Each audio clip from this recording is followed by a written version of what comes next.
In the beginning, humans relied on their own 2 feet. But as civilizations grew, so did our need for better ways to move. Enter the wheel, one of the most significant inventions in human history.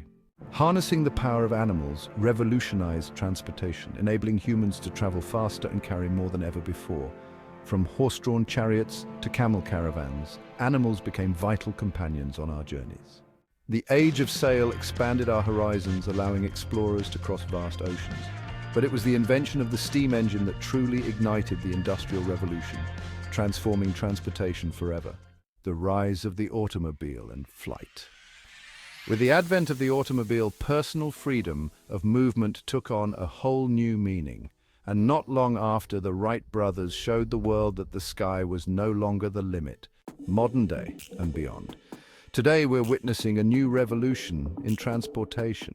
From electric vehicles to hyperloop trains and autonomous drones, the future promises to be faster, cleaner, and more connected than ever before.